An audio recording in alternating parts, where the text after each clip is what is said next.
Dakota Territory, 1880. The last sliver of golden autumn was shrinking fast, and across the prairie, homesteaders worked in a desperate frenzy. Every other newly arrived settler was engaged in a breathless race, scrambling to throw up expedient log cabins, temporary shelters meant to stand just long enough to see them through the first cruel winter. But Lars Hansen, a deliberate Norwegian immigrant, remained stubbornly focused on a different, far more arduous task. It was already late September, the air carrying the first unmistakable scent of frost, yet Lars was still hauling wagon load after groaning wagon load of glacial field stone. 40 tons of unforgiving, granite-hard rock. His neighbors, practical men defined by the dictates of the agricultural calendar, calculated the cost precisely, over 100 days of brutal, back-breaking labor, time that should have been dedicated to breaking virgin sod for the next season's cash crop.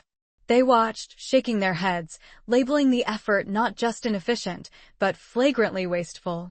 They called him a fool, a man sacrificing survival for stubbornness, building a monument to poor judgment. But Lars, ignoring the relentless criticism, proceeded with his mad plan. He took his simple, existing 16 by 20-foot pine log cabin and encased it entirely in an 18-inch thick stone shell, a meticulous construction of double masonry walls separated by a crucial air gap. He had consumed an entire critical growing season erecting what everyone else derided as an absurd stone barn, built inexplicably around a perfectly serviceable, standard frontier house. Then, with a suddenness that terrified even the most seasoned plainsmen, October 15th arrived. The blizzard descended from the northwest like a geological event, without any customary warning. Winds immediately topped 40 miles per hour, generating a roar that drowned out speech, and temperatures plummeted violently toward 30 degrees below zero Fahrenheit. The great hard winter had begun its long, deadly reign. Across the plains, standard-issue log cabins revealed their fatal inadequacy. Families desperately fed cord after cord of hardwood oak and cottonwood into their stoves, yet still shivered under layers of hoarfrost. Ice visibly coated interior walls, clinging even to surfaces 3 feet away from the fierce, cherry-red glow of roaring fires. But the despised structure, that fool's fortress of rock, behaved differently. During the worst 48 hours of the storm, a white-knuckle siege that drove the mercury far into the negatives, Lars deliberately allowed his fire to burn down and die completely. And while his neighbors' standard cabins fell below freezing within a terrifying handful of hours, the temperature inside Lars's stone-wrapped home never dipped below 40 degrees. What fundamental truth had this Norwegian stonemason grasped about the deep relationship between heat, massive stone, and sheer survival? It was a practical wisdom, one understood implicitly in the old country, that had been carelessly forfeited by generations of builders focused solely on the speed of the frontier. If you find value in these detailed accounts of practical wisdom, the kinds of forgotten lessons that truly stand the test of time, we encourage you to subscribe. We are committed to unearthing more documented historical examples worth preserving and remembering. Let us know where you are by dropping your city and state below. We always appreciate seeing how far the reach of these frontier engineering lessons extends today. The seed of this obsession was planted the previous year. On a brutal January morning in 1879, Lars Hansen pressed his bare palm against the interior wall of his conventional log cabin. The rough pine, coated with a skin of crystallized frost, felt exactly like touching raw ice. Outside, the relentless Dakota wind shrieked its way across the open prairie, driving temperatures down to 10 degrees below zero. Inside, despite the iron stove glowing cherry red from a roaring fire, and after burning 12 cords of precious oak since October, the air had plummeted to a soul-chilling 35 degrees overnight. The water in the wash basin, left beside the stove, was frozen solid into a convex disk. His wife, Astrid, pulled their 2-year-old son tightly under the crushing weight of every single quilt they possessed, her breath condensing into fragile clouds in what was supposed to be their family's safe, warm refuge. This initial structure was Lars's first winter experiment in the New World, a conventional 16 by 20-foot cabin constructed from 10-inch pine logs sealed with simple, inadequate mud and straw chinking. It adhered strictly to the accepted, expedient frontier pattern: 7 sturdy courses of stacked and notched logs, gaps sealed with whatever low-quality clay and grass could be hastily scraped together, and a single sheet iron stove placed inefficiently against the coldest northern wall. Every settler for miles had copied this identical design, and every neighbor was battling the cold with the same terrifying, resource-straining reality. They were all burning through their winter fuel supply at an alarming, unsustainable rate. Lars, however, possessed a crucial, non-frontier frame of reference. As a young man in Norway, he had trained in the rigorous art of stonework, where 2-foot-thick fieldstone walls were standard engineering practice, capable of keeping root cellars safely above freezing and maintaining farmhouse kitchens in solid comfort, even during weeks-long coastal storms driven by freezing rain. In the Dakota cabin, he began to observe details his neighbors entirely overlooked. Within 2 short hours of banking the fire each night, the interior temperature of his log cabin would plummet 30 degrees, from a tolerable 60 degrees down to near freezing. The thick logs themselves, despite their bulk, offered pitiful resistance to the unrelenting prairie wind. The cold air found every microscopic imperfection in the chinking, driving through the structure like water through a sieve. The heat generated by the stove was largely wasted. It warmed the thin air immediately surrounding the firebox, but that precious warmth ascended and vanished into the night sky almost as quickly as Lars could feed fresh wood to the flames. He meticulously calculated that they were losing the vast majority of their thermal energy directly through the walls themselves, not just escaping through the obvious gaps and cracks, but conducting outward through the very wood fibers, which acted as direct pathways, transferring the deep cold from the exterior surfaces straight into the interior air mass. That spring, a pivotal trading trip along the Missouri River provided the necessary revelation, changing his understanding of frontier building entirely. Lars spent a transformative night near an earth lodge of the Mandan people, a structure that defied every quick-build principle he thought he knew. The lodge's central fire pit required only a surprisingly modest amount of wood. Yet, the interior remained consistently comfortable, holding steady in the 50s and 60s even when the outside air temperature hovered well below freezing. The walls, constructed from a sturdy timber frame packed with 2 to 3 feet of dense earth and insulating sod, radiated palpable warmth. Hours after the fire had diminished to nothing but glowing coals, the interior walls still felt warm to the touch. An older, wiser Hadza man, observing Lars run his hands reverently along the earthen interior, offered an explanation in careful, broken English. Deep walls drink the fire and give it back slow. That simple, profound phrase instantly lodged in Lars's mind, sharp and immovable as a splinter. He immediately saw his conventional log cabin not as a fortress, but as a thin, wasteful shell, a structure that greedily absorbed heat for a moment and surrendered it immediately to the cold vastness outside. The native lodge functioned because its immense, earthen walls acted as a massive thermal battery, storing heat during the day and releasing it deliberately and gradually through the night, effectively neutralizing the violent temperature swings of the plains. Lars's memory shifted back to the coastal Norwegian farmhouses he knew, where potatoes stored in cellars with 2-foot-thick masonry walls never once froze during the coldest winters nor spoiled during the summer's brief heat. The scientific principle was identical and inescapable. Thermal mass absorbs energy, holds it, and gives it back slowly. By late April, while every neighbor's focus was obsessively fixed on breaking the sod for plowing and planting, Lars was sketching radical new plans in the dirt next to his cabin.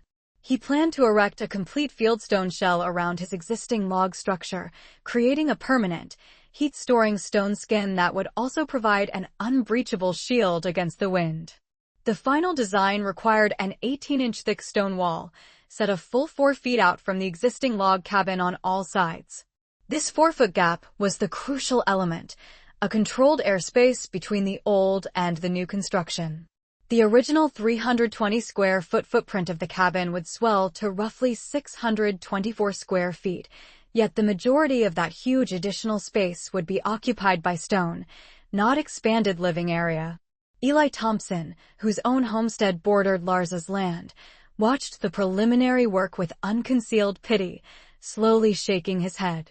Eli calculated the investment of time with grim accuracy: 40 to 50 tons of field stone, requiring perhaps 3 labor-intensive wagon loads per week, dragged in from scattered pastures and creek beds.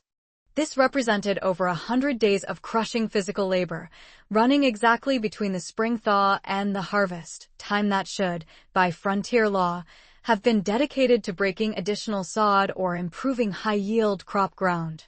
Eli himself had completed his standard cabin in 3 efficient weeks, utilizing the accepted 7-course log walls, adequate chinking, and a perfectly functional fireplace that had seen his father's family through 40-below winters in Wisconsin. Why on earth would you build a stone house outside a log house? Pick one or the other, man. This is madness. Eli confronted Lars directly. The criticism was delivered with sincerity, and it stung deeply, precisely because it came from practical men whose entire existence and family survival hinged on making the most economically sound decisions with utterly limited time and resources. Thomas O'Donnell, another voice of conventional wisdom, assured Lars that the previous winter had been exceptionally harsh on everyone. The perceived solution, O'Donnell argued, was not to resort to complex, exotic construction techniques borrowed from Indians and old country masons. The real solution was simple frontier fortitude: cutting significantly more firewood, patching the chinking better, and simply accepting that the reality of prairie life meant mornings starting with numb fingers and frozen wash water. A proven 7-course log wall was adequate for my father when it hit 40 below, O'Donnell stated dismissively during a Sunday gathering at the schoolhouse. There is absolutely no sense in trying to reinvent what already works. But Lars, unlike his neighbors, possessed the methodical habits of a highly trained craftsman and had kept careful, quantitative notes throughout that first brutal winter. He recorded interior temperatures and detailed wood consumption. His 12 cords of precious oak had barely maintained a barely comfortable living temperature, dramatically exceeding the period estimates that suggested 10 cords should adequately heat a well-built, tight home through an entire year with an efficient stove. Most critically, the cabin's overnight performance revealed a fundamental flaw. The temperature dropped 30 degrees in a mere 2 hours after the fire was banked. This suggested a catastrophic failure of heat retention that no amount of additional firewood could ever truly solve. If another winter of that severity arrived, the sheer cost in fuel and the irreparable damage to his family's health would far exceed any labor demanded by the new stone shell. Astrid watched her husband's relentless obsession with the project, maintaining a quiet, supportive concern. She knew the economic reality. The stonework would consume virtually all of their second summer, critically delaying improvements to their land that could increase crop yields and cash income. But she, too, had survived that agonizing first winter. She had witnessed their son's lips turning distressingly blue in what was supposed to be a warm home, and she had calculated the frightening speed with which their modest savings had vanished into purchased cordwood, often bought at inflated prices from neighbors who were slightly better prepared. When Lars finally announced his intention to begin hauling the stone in June, her response was practical and immediate. She simply asked him how much help he would need, and whether the new, thick walls could be designed to include deep-set, proper windows facing directly south. On June 15, 1880, Lars began the long, strenuous process of excavation. He dug a foundation trench 24 inches deep and 24 inches wide, completely encircling his existing cabin. The new footprint extended exactly 4 feet beyond the original log walls on every side, establishing the necessary space for the 18-inch stone shell and the crucial air gap. Following traditional Norwegian fieldstone practice, which rigidly prioritized deep bases and aggressive positive drainage above all other considerations, he meticulously sloped the trench away from the structure. Furthermore, every few yards, Lars deepened the trench an extra 6 inches, filling these pockets with small stones and coarse gravel to create a primitive, highly effective French drain that would shed groundwater away from both the new stone footing and the existing log sill plates. In Norway, Lars had witnessed century-old stone buildings collapse, not from the forces of frost or wind, but from insidious water that accumulated against the foundations, froze, and expanded with tectonic force. Enough power to splinter even the finest laid masonry. Dakota Territory, with its massive spring snowmelt and violent summer thunderstorms, presented the exact same threat, guaranteeing the destruction of any carelessly constructed stonework within just a few seasons. By early July, Lars had hired Peter, a strong local teenager, to assist with the hauling. Together, they began retrieving field stone from scattered pastures and dry creek beds, wrestling heavy loads onto their wagon. Each load weighed between 1.5 tons of glacial granite and dense limestone, remnants scattered across the landscape thousands of years earlier by retreating ice sheets. They managed 3 to 4 wagon loads every week, relentlessly, with Peter earning 25 cents per day plus a hot noon dinner for work that left both men utterly exhausted by dusk. The stones varied wildly, from fist-sized chunks suitable for infilling to massive, irregular foundation pieces that required both men and a heavy pry bar to muscle onto the wagon bed. Lars sorted the raw stones with a disciplined methodology usually reserved for a mason laying the refined stone of a cathedral wall. The largest, flattest pieces were earmarked for the foundational course and the structural corner coinstones. Medium stones, those possessing at least one relatively smooth face, were set aside to build the outer and inner widths, the 2 parallel retaining walls that would sandwich the smaller rubble between them. The smallest fragments were destined to tightly pack the center cavity, creating a dense, monolithic wall that could resist violent frost heave and, crucially, store massive amounts of thermal energy. By mid-August, 40 grueling wagon loads of rock sat stacked beside the cabin in carefully arranged, sorted piles, a sight the neighbors, still shaking their heads, had taken to calling Lars's quarry.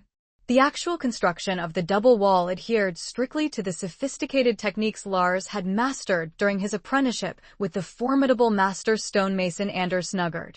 He erected 2 distinct, parallel faces, the exterior and interior widths, with smaller stone harding tightly packed between them. To ensure the immense wall acted as a single unit, every 2 to 3 feet of height, Lars set flat, wide through stones that spanned the entire 18-inch width, reaching from the outer face to the inner face.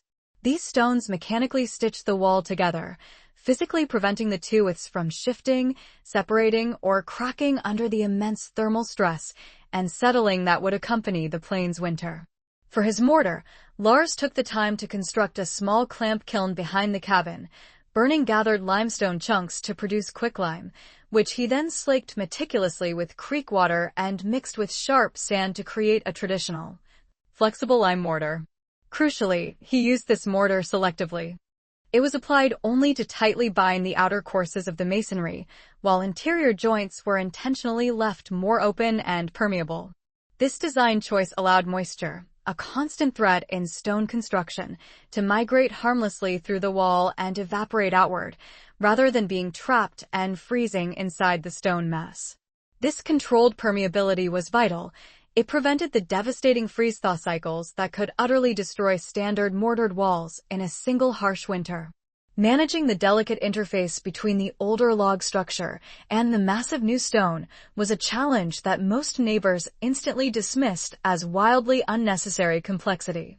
Lars maintained a precise 4 to 6 inch air gap between the original log wall and the stone shell. This gap was essential for insulation and ventilation, but he intentionally bridged it at specific, calculated points with flat, thick stones. These bridges were designed to conduct a small, steady amount of heat from the inside log structure directly into the far more massive masonry shell. Near the top of the stone wall, just beneath the extended eaves, he cut small vent slots that allowed a slow, controlled air circulation through the cavity, preventing moisture accumulation while ensuring a continuous thermal connection between the 2 distinct wall systems. At the base, between the log sill and the stone foundation, Lars packed a 2-inch layer of dry earth mixed with straw, serving the dual purpose of primary insulation and a critical fire break to prevent flames from traveling between the structures. This fastidious attention to detail reflected the rigorous building lessons learned in Norway's harsh coastal regions, where salt air and driving rain demanded the careful separation of building materials that expanded and contracted at dramatically different rates. The south wall received specialized, deliberate attention, specifically designed to maximize winter solar gain. Lars retained two 18 by 24-inch windows in the original log wall, but built shallow stone sun pockets around them, deeply recessed areas where the low morning and afternoon sun could directly strike and warm the stone mass. Even on the coldest, clearest winter days, these heavy stone surfaces would absorb intense radiant heat, storing it deep within the mass and releasing it slowly and deliberately into the interior living space long after the sun had fallen below the horizon. The construction of the north entry demanded the single most sophisticated piece of stonework. Lars designed and built a 6-foot-long tunnel entrance, a meticulously crafted passage that would function as an absolute windlock, physically trapping frigid air in the entry passage and preventing it from blasting directly into the heated interior when the main door was opened. This technique was a direct echo of entrance designs utilized for centuries in Arctic pit houses and native earth lodges, where long, low entry tunnels consistently prevented the penetrating force of frigid air from ever reaching the main living spaces. Finally, above the completed walls, Lars extended the existing roof eaves by 18 crucial inches using heavy, hand-hewn oak outriggers. This ensured that every drop of rain and snowmelt would be projected far past the new stone wall, preventing water from pooling against the masonry surface. Lars knew well that poor drainage had destroyed more durable stone buildings than any actual structural failure. He had witnessed too many otherwise sound Norwegian farmhouses undermined because inadequate roof overhangs allowed decades of ceaseless water infiltration to gradually, relentlessly destroy the underlying stonework. By the final days of September, the neighbors had run out of patience and were simply counting the cost. They calculated that Lars had devoted 110 full working days of that critical growing season, all spent hauling and laying heavy stone, instead of breaking the additional prairie sod that could easily have yielded 20 or 30 bushels of profitable wheat per acre. Based on the current grain prices, they estimated Lars had willfully sacrificed at least $60 in potential cash crop income just to encase his dwelling in what Eli Thompson had now started calling the biggest root cellar in all of Dakota Territory.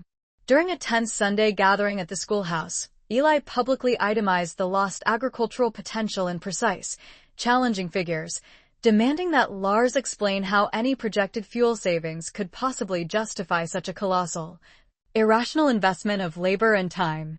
Lars's response, when he finally gave it, was simple, concise, and utterly grounded in his careful data. He pointed out that the previous winter had cost his family more than $30 in purchased firewood alone, an expense added to the 12 cords he had personally harvested. He calmly projected that if the massive stone shell reduced his overall fuel consumption by just 1/3, the entire structure would pay for itself in saved wood costs within 3 winters. More profoundly, his detailed temperature records provided incontrovertible proof that his conventional log cabin was structurally inadequate for the severity of the Dakota winters, a fact that would remain true regardless of how much wood he threw into the stove. The stone shell, Lars stated firmly, was not a whimsical agricultural experiment, but a necessary survival strategy, rooted in the sound engineering principles that had successfully sustained Norwegian families against worse cold for generations. The autumn of 1880 betrayed the settlers. It stretched out, warm and deceptively golden, well into the middle of October, lulling the entire community into a dangerous, false complacency. The Indian summer lingered through the first week of the month, with temperatures climbing comfortably into the 60s. Many homesteaders, trusting the mildness, recklessly delayed their final, crucial preparations for winter. Eli Thompson decided to postpone his final firewood cutting trip, supremely confident that November would bring the usual slow, gradual cooling that allowed ample time for last-minute supply runs. Thomas O'Donnell gambled, deciding against hauling an extra, expensive load of coal from the distant railroad depot, betting heavily that the benign weather would hold right through Halloween. Lars, though physically exhausted from his monumental summer of stone hauling, simply could not ignore the ancestral warnings his Norwegian grandfather had drilled into him regarding the treachery of false autumn warmth. He spent those deceptively pleasant October days relentlessly cutting 10 full cords of oak and hauling an additional 1,000 pounds of flour and oats from town. His neighbors watched his frantic activity with the grim, satisfied certainty of men witnessing obsessive, pathological behavior. The massive stone shell was complete, the cabin looking utterly unlike any other structure on the plains. It was a true fortress, yet Lars continued preparing as if imminent disaster was not only possible, but guaranteed. On October 15th, the clock ran out. The weather turned with the shocking, instantaneous violence that defines the greatest plains storms. A colossal wall of churning black clouds rolled in from the northwest horizon, bringing winds that instantly climbed past 40 miles per hour. The temperature dropped a staggering 30 degrees in less than 6 chaotic hours. By nightfall, 3 feet of heavy snow had fallen, driven horizontal by the gale-force winds, packing into drifts that instantly reached 15 feet deep in the cuts and ravines across the Dakota landscape. And around buildings. The telegraph lines went down first, silencing the only connection the isolated settlements had to the eastern world. Then the railroad tracks disappeared, not just covered, but entombed under drifts of snow and ice that made travel an impossibility and turned resupply from eastern cities into a distant, almost mythical hope. Within the first harrowing week of continuous blizzard, the true, terrifying scope of the crisis became starkly clear. This was no mere typical early winter storm, the kind that might blow through and quickly allow normal activities to resume. This was a siege. The snow kept falling relentlessly, the cold deepened into a lethal, grinding intensity, and no reprieve appeared on any horizon. The rail lines eastward remained completely blocked, creating a terminal choke point that cut off vital coal shipments and grain deliveries, supplies that dozens of struggling families had planned to purchase week to week, assuming normal commerce rather than stockpile. What would later be indelibly documented in regional histories as the hard winter of 1880–81 had begun with a silent, paralyzing ferocity that caught even the most seasoned, grizzled frontiersmen utterly and dangerously unprepared. In their standard, quickly built log cabins throughout the vast, windswept region, families quickly discovered the brutal, unforgiving mathematics of frontier heating. Interior temperatures swung wildly, dangerously. One moment, they might register a stifling 65 degrees Fahrenheit near the active fires, yet a few short feet away, in distant corners and upstairs sleeping lofts, the air plunged to below freezing. Ice formed stubbornly on water pails left within 10 feet of a roaring fireplace, a visible testament to the air's devastating inefficiency. The compacted dirt floors froze solid, creating a massive, unforgiving thermal sink that sucked heat from the air faster than even the most aggressive stove could replace it. Families were forced to spend entire, miserable days confined to bed, sharing precious body heat under every quilt and blanket they possessed, emerging only for the essential, frantic task of feeding fires that consumed alarming quantities of wood while providing depressingly minimal, localized comfort. Most homesteaders had made their fuel calculations based on the mild preceding winters and established, predictable supply patterns. A stash of 8 to 10 cords of wood seemed perfectly adequate for families who could generally rely on supplementing that with coal purchases or emergency buying from better-prepared neighbors. But this unprecedented hard winter demanded the constant, ravenous feeding of fires that burned a full wagon load of split wood, roughly half a cord, every 3 to 4 days during the worst, prolonged cold snaps. By late December, families who had considered themselves prudent and adequately prepared found themselves making agonizing decisions, burning valuable assets, fence rails, treasured furniture legs, and anything else remotely combustible they could find. Lars's stone-wrapped cabin, however, performed with an almost mechanical precision that continued to amaze even him. When he loaded the central cook stove in the evening and successfully brought the interior air temperature up to a comfortable 70 degrees, Both the original logs and the outer stone shell warmed gradually to a point where the interior wall surfaces felt comfortable and dry to the touch, around 60 degrees on the solid stone face. When he purposely damped the fire for the night, the massive thermal mass released its stored heat so slowly and gradually that interior temperatures dropped only 10 to 12 degrees by the time dawn broke, even when the thermometer outside plunged to 15 degrees below zero. More significantly, the cabin maintained a truly usable, uniform heat distribution. In conventional, drafty log structures, families were habitually forced to crowd within 5 feet of the active fire because temperatures dropped precipitously and painfully with distance from the heat source.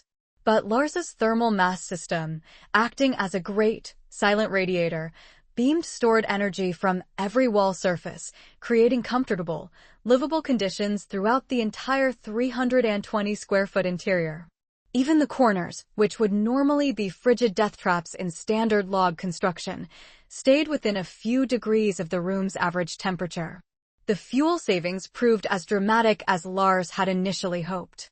While his neighbors burned through their entire planned wood supplies by the first week of January, Lars had consumed only about 5 cords by the same date, a roughly 40 to 50% reduction compared to similarly sized conventional cabins. Crucially, he could safely allow his fire to die completely for 6 to 8 hours without the interior temperature dropping below 40 degrees, a margin of safety and flexibility that desperate neighbors could only envy. By late January, the grim human cost of the hard winter was mounting relentlessly. Several elderly settlers had tragically succumbed to exposure and pneumonia in cabins that simply could not maintain adequate warmth, despite the frantic burning of every available stick of wood and salvaged lumber. Families were cannibalizing outbuildings, burning barn siding and fence posts in desperate, pitiful attempts to stay warm for just a few more hours. The social fabric of the scattered community began showing severe strain as the few better-prepared homesteaders faced increasingly desperate, pride-swallowing requests for fuel sharing from neighbors who had grievously miscalculated their needs. When Eli Thompson, a proud man known for his self-reliance, arrived at Lars's door on a howling February morning, his characteristic pride had been utterly worn down by weeks of inadequate heat and dwindling, terrifyingly small wood supplies. His own family was now burning their treasured furniture and had already dismantled their chicken coop for emergency fuel. His children were showing unmistakable signs of cold-related illness, and his wife had developed a persistent, deep cough that worsened agonizingly in their perpetually chilled cabin. He needed enough wood to last until the faintest possibility of the next supply opportunity arose. But more than simple wood, he needed to understand the impossibility, why Lars's strange cabin worked when every piece of conventional frontier wisdom was failing so catastrophically. Lars faced a decision that would not only define his relationship with his neighbors, but also the lasting legacy of his unconventional building methods. He could simply share a measure of his reserve wood, offering temporary, short-term relief, or he could offer something far more valuable and inherently more dangerous, a practical, undeniable demonstration of whether his thermal mass system could carry 2 entire families through the absolute worst conditions with minimal, calculated fuel input. The risky test he proposed would either vindicate his methods completely and irrevocably or expose a fatal, irredeemable flaw in his design when the stakes were highest, survival itself. Lars made his decision on the evening of February 10th, a night when the winds outside reached an estimated 50 miles per hour and the mercury thermometer nailed to his cabin wall showed a bone-chilling 28 degrees below zero. He decided he would heat the stone shell to its maximum thermal capacity, then let the fire die completely and see whether the stored thermal mass alone could keep 8 people comfortable and safe for 48 consecutive hours without burning a single stick of additional wood. If the system failed, they still had enough reserve fuel tucked away to immediately restart the fire and survive the night. If it succeeded, he would have proven that frontier building could permanently transcend the brutal mathematics of wood consumption that was actively killing his neighbors. At exactly 7 o'clock that evening, Lars loaded his central stove with 3 full armloads of seasoned oak, roughly 80 to 90 pounds of dense hardwood that represented a significant, non-negligible portion of his remaining fuel supply. He opened all stove drafts and fed the fire aggressively, bringing the interior air temperature swiftly up to 72 degrees while warming the inner surface of his stone walls to approximately 65 degrees. It was warm enough that both families could comfortably lean their backs against the solid masonry without any sense of discomfort. By 9 p.m., the thermal battery was declared fully charged. Lars closed the stove drafts, sealed the firebox door with a decisive click, and recorded the time and temperature in his notebook with the methodical, almost ceremonial precision of a man whose life, and the lives of others, now depended on accurate documentation. Outside, the storm had intensified into terrifying whiteout conditions with winds that drove the snow horizontally and created rock-hard drifts that climbed above the windowsills. The real test was beginning. 3 hours after the fire died, the results were already remarkable, defying expectation. The inside air temperature had dropped only 6 degrees, stabilizing at 66 degrees, while the stone surfaces still radiated a gentle, palpable warmth at approximately 60 degrees. Eli Thompson's family, accustomed to conventional log cabins that lost 30 degrees in the very first hour after the fire went out, watched in stunned amazement as the thick walls continued to quietly give back stored heat. The children, who would normally be huddled miserable under blankets within minutes of a dying fire, played comfortably on the floor in their regular clothes. By midnight, with the outside temperatures plunging toward 30 degrees below zero, the cabin's interior held steady and solid at 62 degrees. The stone walls had cooled only negligibly, maintaining surface temperatures around 58 degrees, still warm enough to provide deep radiant heating throughout the entire interior space. Most significantly, even the farthest corners and the floor areas, the sections that would be brutally frigid in conventional construction, stayed within a few crucial degrees of the room's average temperature, creating a uniform comfort that defied everything both families thought they knew about surviving a winter on the prairie. The first critical milestone arrived at 7 o'clock the following morning, exactly 10 hours after the fire had been sealed off. Interior air temperature measured a still comfortable 56 degrees, while outside conditions remained brutally harsh at 25 below with continuing high winds. The stone surfaces had cooled to approximately 52 degrees, but still provided a noticeable, life-saving radiant warming to anyone sitting near the walls. Both families had slept comfortably under normal bedding, without the desperate multiple quilts and shared body heat that characterized mere survival in inadequately heated frontier cabins. As the first full day of the experiment progressed, the thermal mass continued its slow, steady, calculated release of stored energy. By noon, interior temperatures had stabilized around 54 degrees, a level that allowed for normal activities without the burden of heavy winter clothing. The children played freely. The adults worked calmly on indoor tasks like mending and food preparation, and conversation continued without the visible breath clouds that signaled dangerously cold living conditions. Outside, the storm maintained its ferocity with sustained winds above 40 miles per hour and temperatures that never climbed above 20 below zero. The second night presented the ultimate, decisive test. 24 hours after the fire died, the interior temperature had dropped to 50 degrees, while the outside air held steady at 15 below, with occasional violent gusts that rattled the extended eaves Lars had cleverly built to protect his stone walls. The thermal mass still functioned, though its output was slower, with stone surfaces maintaining temperatures around 48 degrees. Both families slept adequately, though they added extra blankets as a sensible precaution against the gradually cooling interior air.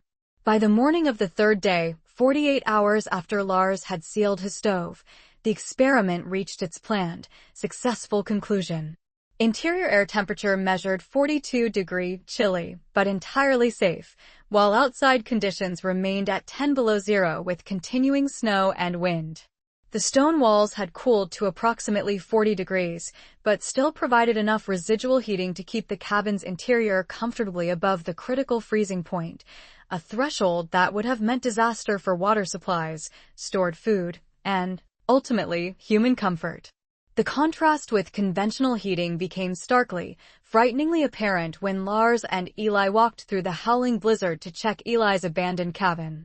With its fire dead for 2 days, the interior temperature had dropped to a dangerous 18 degrees, barely above the outside air temperature and well into the range that would kill vulnerable family members within hours. Ice had formed thick on interior walls. Water containers had frozen solid into blocks of ice, and the entire structure had become utterly uninhabitable without immediate and massive fuel input. Eli Thompson stood silently in his frozen, miserable cabin and performed mental calculations that would permanently reshape his understanding of frontier construction and survival. Lars's thermal mass system had kept 8 people comfortably housed for 2 full days, using less wood than Eli typically burned in 6 desperate hours during a typical cold snap.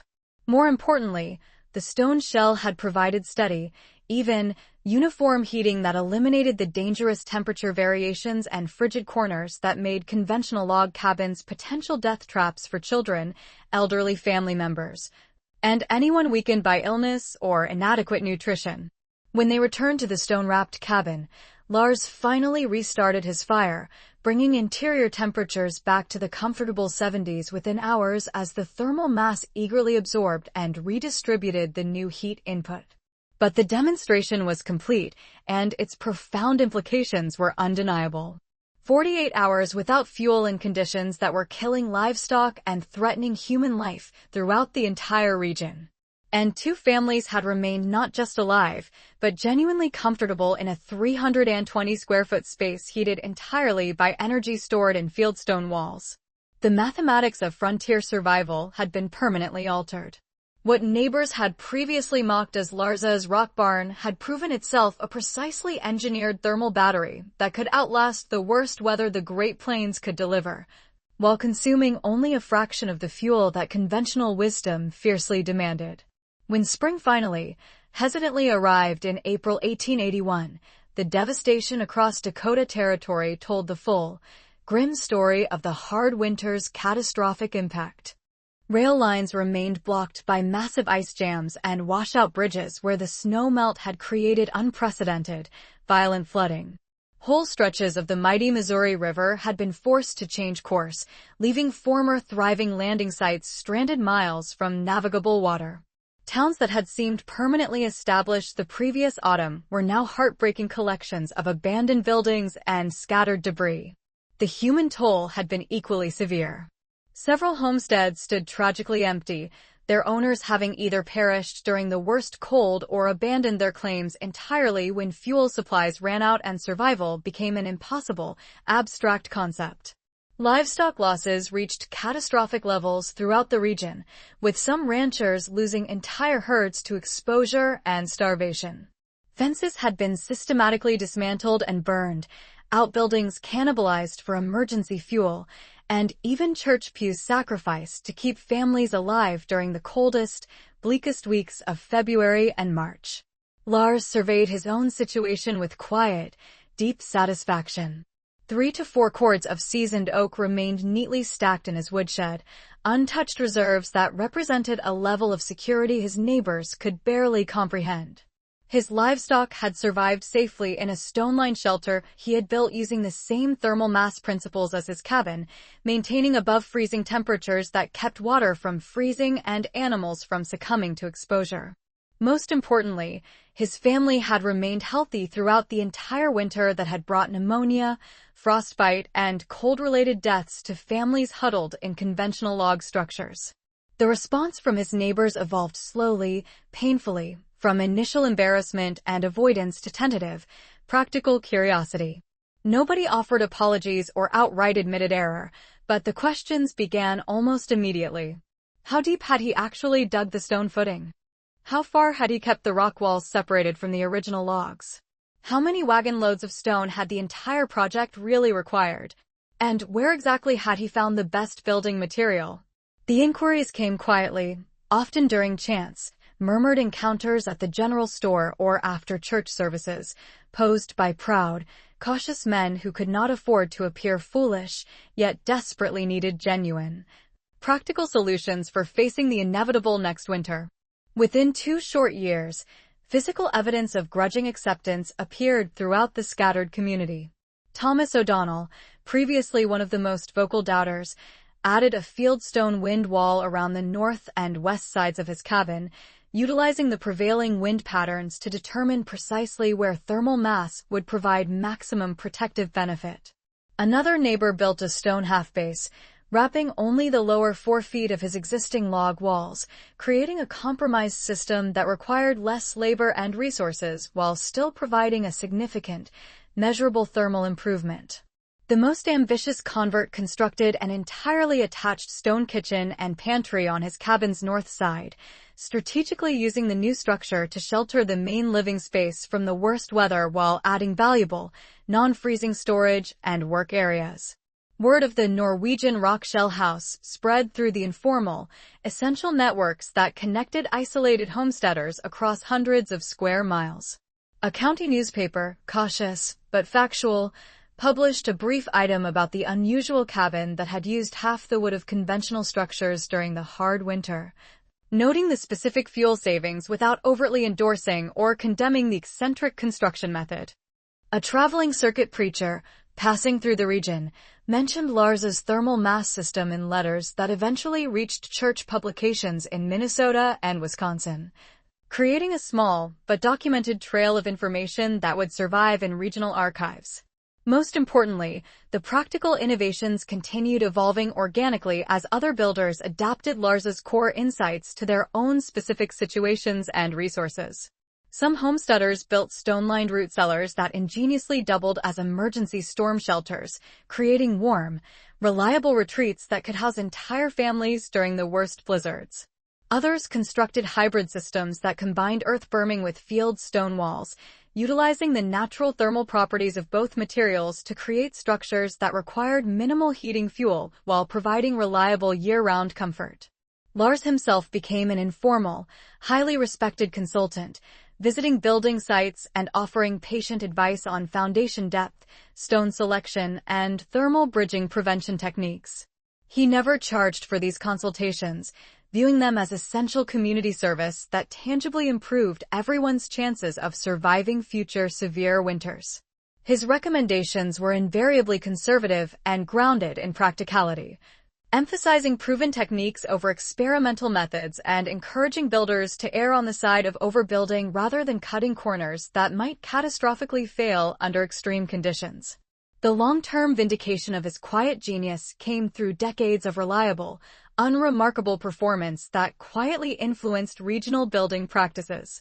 Lars's stone shell remained perfectly intact and effective even as interior fashions changed, and later owners added board siding over the log walls without ever realizing they were covering a sophisticated, perfectly functioning thermal mass system.